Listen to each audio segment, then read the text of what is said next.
Հայտարարություններ եղան երկու կողմից, մի կողմից մեղադրանք, դավաճանության, պաշտոնական մեղադրանք, մյուս կողմն էլ հերքում է որևէ կապ չի ունեցել այս մեղադրանքի հետ։ Ամեն դեպքում օբյեկտիվորեն ինչպես կողմնորոշվի կողքի աչքը, ինչ է տեղի ունեցել։ Կողքի աչքը կողմնորոշվելու համար մեկ շատ կարևոր հանգամանք կա, որպեսզի խորը եւ համապարփակ հասկանան, որ սա քաղաքական հետապնդում է, դասական իմաստով քաղաքական բռնաճնշում է։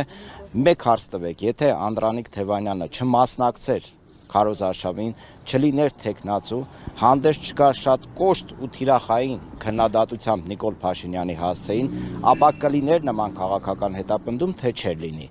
100%-ով ես վստահեցնում եմ, որ նման քաղաքական հետապնդում բռնաճնշում չէր լինի։ Դա միանշանակ է։ Երկրորդ հանգամանքը Նիկոլ Փաշինյանը հիմա կարծես հոգեկան ոչ հավասարակշիռ վիճակում է, նա հասկանում է, որ տանուլ է տալիս ընտրությունները, գահավիժում է, մեջքի վրա գնում է, անկում է ապրում քաղաքական իմաստով, հետևաբար իրեն պետք է բռնաճնշումների միջոցով, վախի մթնոլորտ ստեղծելու միջոցով,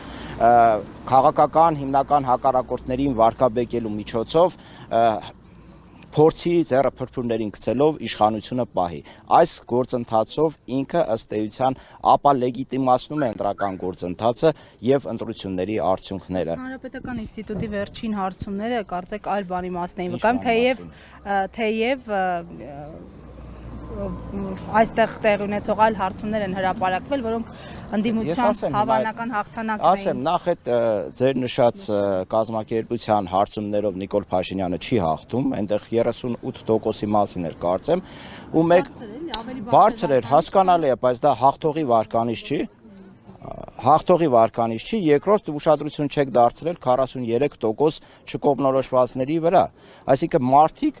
43%-ը գրեթե կեսը հարցվածների հրաժարվել է պատասխանել, թե ում է ընտրելու։ Դա ինչ է նշանակում։ Դա նշանակում է, որ Հայաստանում վախի մթնոլորտ է եւ մարդիկ չեն ցանկանում հիմա բացահայտվել որպես ընդդիմադիր, որովհետեւ այս կամ այն պատճառներով խուսափեն Նիկոլ Փաշինյանի քաղաքական հետապնդումներից եւ քաղաքական բռնաճնշումներից։ Եվ այդ հարցումները չափորոշիչ չեն ու յուրաքանչյուր հարցում Հայաստանում չափորոշիչ չի, քանի որ կա քաղաքական վախի մթնոլորտ, քաղաքական հետապնդումների, քաղաքական բռնաճնշումների մթնոլորտ եւ դրա վրա աչք է փակում թե քաղաքացիական հասարակությունը, թե արևմտյան երկրների դեսպանատները, որոնք նախկինների ժամանակ իրենց ճղում էին դեմոկրատիայի, մարդու իրավունքների, արդար ու ազատ ընտրությունների համար։ Հիմա ինչու են լռում, հիմա ինչու ձայն չեն հանում։ Նախ դա եւ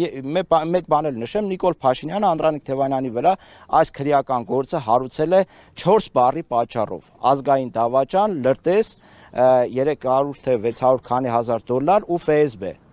Այս 4 բառերն արտասանելու համար, որպիսի պիտակավորի, որպիսի վարկաբեկի, խորը ազգային գործչի